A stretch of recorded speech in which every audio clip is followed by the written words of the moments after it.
As you know, King Charles and Queen Camilla have wrapped up their state visit to the U.S. for the 250th anniversary of our independence and to solidify the special relationship.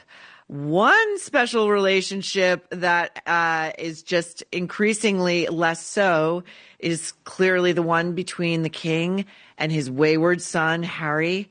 No visit, no, not so much a FaceTime with the grandchildren as far as we know. Tell us what this means.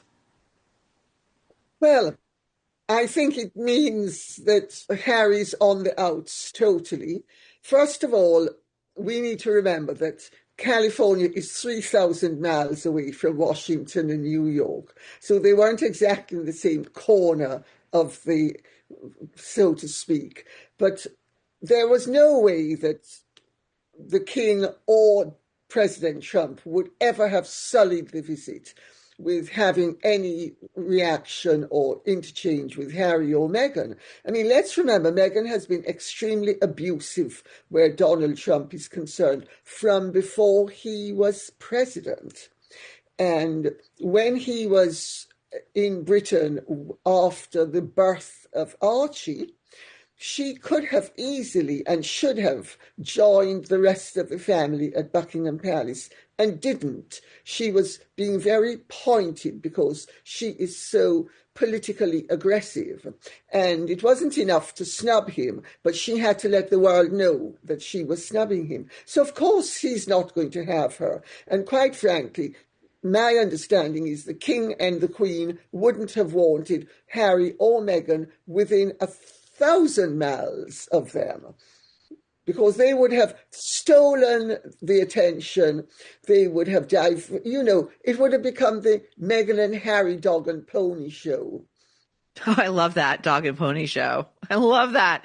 But Lady C, what I find interesting is that it could have been made clear that as back in September, when there was that closed door summit between the king and Harry in Britain, it could have been made clear, well, the king was happy. There's something about, yes, I take your point. It's 3,000 miles roughly between California and DC, but there's something about being in the same country, the same continent, and the younger members of the family not availing themselves of any number of private planes to go and have a quiet closed door meeting with their children, with the grandfather of these children. And I find it remarkable. I also find it interesting that Charles and Camilla did a couple of very high profile things. They visited Ground Zero, and then they went to Arlington National Cemetery, which in the United States is probably our most hallowed ground. It is for the slain servicemen and women of wars going back centuries. And that to me seemed almost a pointed rebuke to Meghan and Harry's stunt that they pulled when they first came to the United States on Remembrance Day. Remember that?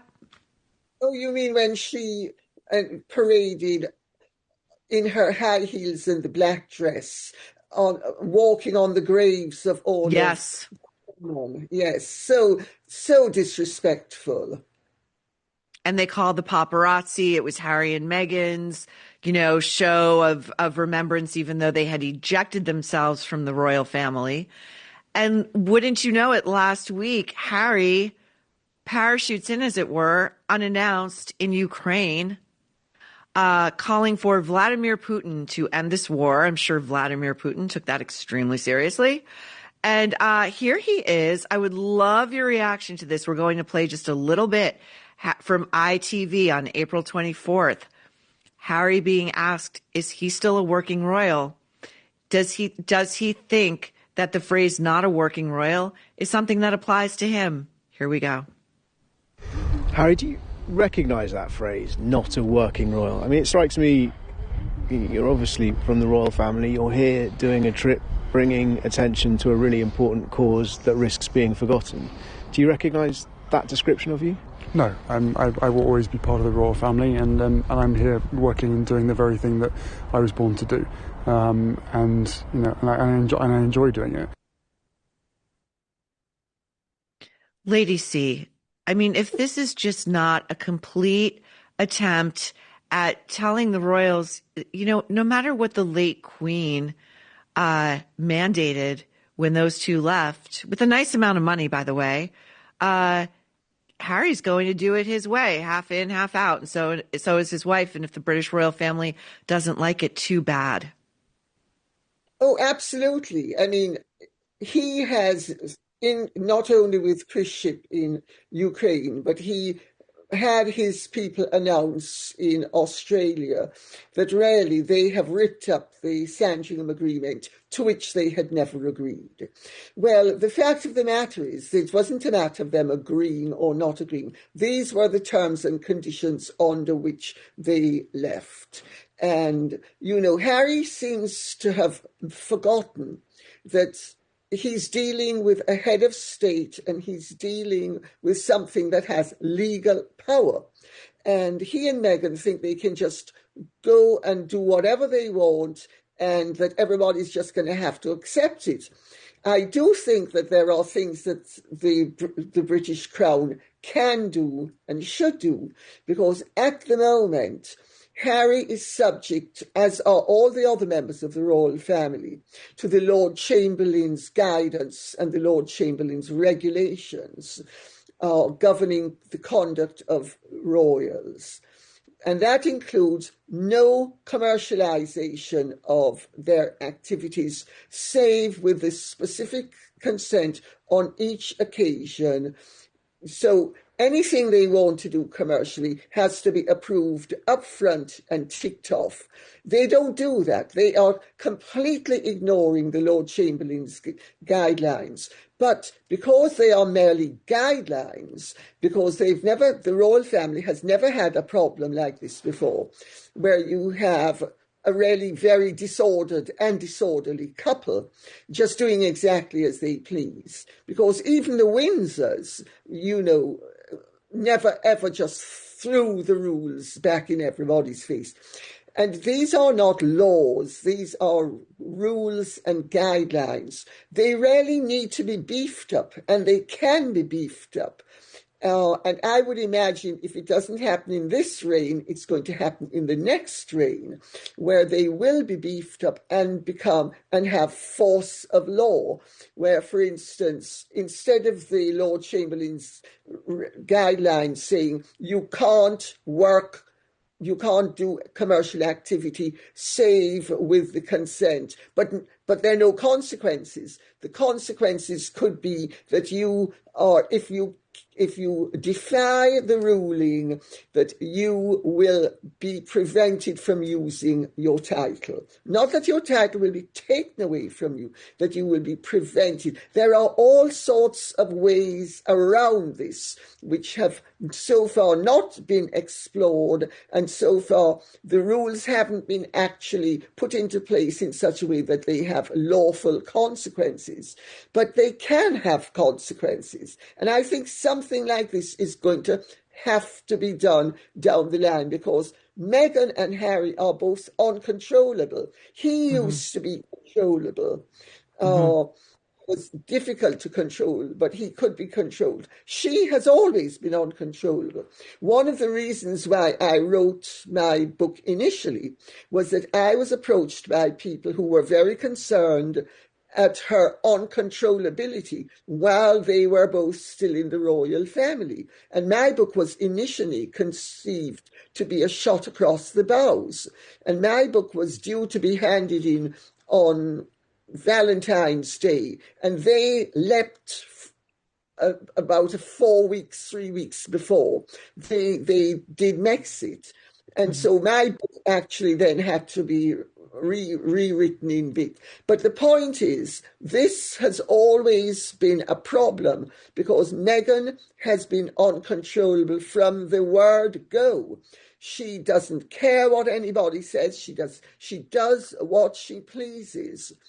But this is not a way of running a country. And let's remember, we are dealing with a head of state and the royal family. So we are dealing with a country and a country's rules. Ladies, see, when you just said that about the rules that can be you could put some muscle behind them and really try to get these two under control. When you said you could say to them, you may not use the titles anymore. We will not strip you, but you may not use them. I hear that and I think to myself, as you just said, they have no regard for anyone but themselves. They love spitting in the face of the British royal family. Were that to happen, I would imagine they would still insist on calling themselves the Duke and Duchess of Sussex, of being announced as such, as being treated as such. And, to watch King Charles come here to the United States and be given a privilege that is really afforded to no other foreign dignitary or leader, which is to address Congress. And to just wish that he could show the fortitude that is needed. I am sure this is very difficult for him. It is his son. But this is completely out of control. Your son is in Ukraine speaking as a royal. What is happening? Well, of course, a part of the problem, Maureen, is that there are political issues going on behind the scenes because the British government is very left of the American government. And the British government, the French government, and the German government don't actually want Trump to succeed in Ukraine. They have set about sabotaging many of the peace efforts for their own domestic political reasons. So there's all of that going on as well. But I think that even if Harry and Meghan were in breach of the beefed up rules and regulations, it would then put the royal family and the British government and the British nation in a far stronger position because people would then know that they are breaking the rules and that they are not it would be a slap in their face. It would be removing some of their credibility. They wouldn't then be able to go on these faux royal tours because they would be going on faux royal tours as acknowledged phonies by the royal family. So I think that would strip a layer of respectability from them that at the moment still exists. What do you think? As you're speaking, I'm thinking, okay, they have already announced that Africa is next. Harry and Meghan are going to do a faux royal tour of Africa. I just read a report before coming on with you that William and Catherine, who just celebrated their 15th anniversary this week, again, overshadowed by these hijinks, these most unroyal hijinks, are now reportedly planning their own trip to Australia as almost a response to Harry and Meghan's recent jaunt. And all of this just feels way too messy. We in America watch this and we just cannot understand. I mean, is it a great distraction? Is this actually a great distraction from, say, Andrew and what's been happening with the Epstein files? Would the British royal family rather have us talking about these two than Andrew and what's coming next for him? Well, I think it's apples and oranges, but both of them are used to make fruit cocktail. I mean, I do think the Epstein files is far graver than, Harry and Meghan, Meghan trying to get another Netflix deal or, did you hear this, Lady C, that the reports in the United States are that Meghan Markle is convinced that her invitation to the Met Gala, which is on Monday, 3 days from now, is coming any minute. Oh, can you believe it? Maureen, you and I remember that night before last we were having dinner with Anna Wintour, and Anna Wintour said, we can't have the Met Gala without Meghan. And Lauren Bezos said, oh, absolutely, we need Meghan. Without Meghan, it won't have any class. I recall it well. It's so funny. Lauren Sanchez Bezos, who had Meghan and Harry to the private residence that she shares with Jeff for Kris Kardashian's 70th, which was only a few months ago. So if she's in with Lauren Bezos, who is the head of the Met Gala this year, the head, and Meghan is persona non grata. I mean, it just goes to show you, she will never crack the world of high fashion ever, or what passes for high fashion these days. Well, she was never going to, because she doesn't dress properly and she doesn't have the right figure. So, I mean, I know that she used to have on her card that she was a supermodel. I mean, Did she? a supermodel. Yes, yes. She was a Stop. supermodel. And I was a bar of soap along with Cindy Crawford. Don't you remember? I mean, the woman is delusional. But she's so toxic now that nobody wants to associate with her. Remember when she was trying to worm her way into Dior, and Dior said no, thank you, but they gave Harry a Dior suit to wear to, was it the Queen's silver platinum It was at the Jubilee. They gave Dior gave that's yes, and then there were the rumors. Well, will Harry sign as with the House of Dior? But you're so right about that. I remember that. You hear these big rumors going around, and that it's Meghan calling whomever or one of her functionaries to say, yeah, the House of Dior they would die to have Meghan. They would die. She's considering it. Speaking of, who's been very quiet lately, Lady C, now that I think about it? Omid Scobie. Have you any intel about what the state of his relationship with the gruesome twosome may be? Well, I think, darling, you mean Omid Scabies, surely. Forgive me. I stand corrected. Funnily enough, he lives in the same building as the son of friends of mine.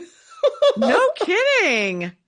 Oh, I wish I could find the photograph of him in the building. I think he's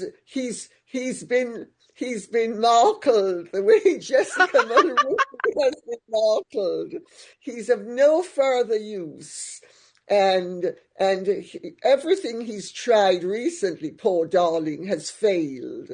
I mean, one's heart would bleed for him if one had a heart where he was concerned, but one doesn't. It's so true. Everyone gets markled eventually. Everyone gets markled. And I guess I'll end with this for today. We still keep hearing that the ultimate person to be markled will eventually be Harry. It will eventually be Harry. And that the only way there will be a way back for him eventually under a King William. I do not see it. I do not. But that way back, were there to be one, would be without Meghan. What do you think right now? Oh, well, it absolutely won't be with Meghan, that's for sure. I mean, the King, the Queen especially, William and Catherine don't want to have a thing to do with her. They all know she's anathema. I mean, the most forgiving of the four of them would be Charles. But he has a wife who, let's remember, Meghan has trashed Camilla, as has Harry, and Meghan has trashed the king, the racist king, and the racist Princess of Wales. Mm-hmm. And William has never, ever been in a room alone with Meghan because he saw Meghan's possibilities up front. And he has made sure that in all the time that they have known each other, he was never in a room with her alone.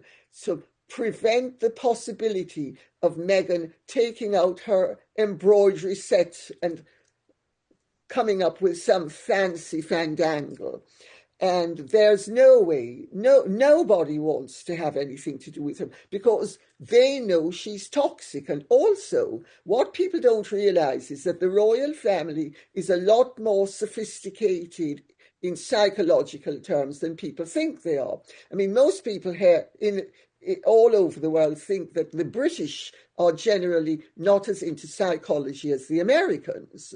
But let's remember, Prince Philip's aunt, Princess Marie Bonaparte, Princess George of Greece, she was one of the 2 female psychoanalysts trained by Freud. Wow. The king has had psychiatric treatment. The Queen, the late Queen, had psychiatric treatment. The late Princess Margaret had psychiatric treatment. Prince Philip was heavily into psychology and the spiritual aspects of psychology. He was quite Jungian. So they are very sophisticated in terms of mental ill health, mental health, and how to deal with it. So they're not some sort of ordinary British family, and going all the way back, they have been on the cutting edge of psychology. And people don't realize this. So there is, and anybody who has any experience of psychology will know that when you're dealing with somebody who has manifested the personality traits that Meghan has manifested, there's no cure, there's no solution. The only thing you can do is temporarily block that person, but they are like the sea. They will come back wave after wave after wave after wave. And they understand that, and they want to have nothing to do with her because any access will allow her to create havoc. Do you know that the condition of your hair, skin, nails, mental clarity, and energy all start with gut health? Adding quality colostrum to your daily routine can help with all of it. Today's sponsor, Cowboy Colostrum, offers the highest quality bovine colostrum available. 100% American made from 100% American grass-fed cows. Unlike other colostrum brands, Cowboy Colostrum is true first-day whole colostrum, and it's rich in bioactives. They also use ethical practices, ensuring that they only collect the surplus colostrum after baby calves have had their fill, made with natural ingredients and no artificial flavors. Just add a scoop of their chocolate, Madagascar vanilla, matcha, or strawberry into your morning smoothie and get healthy from the inside out. And for a limited time, Nerve listeners get up to 25% off your entire order. Just head to cowboycolostrum.com/Maureen and use code Maureen at checkout. That's 25% off when you use code Maureen at cowboycolostrum.com/Maureen.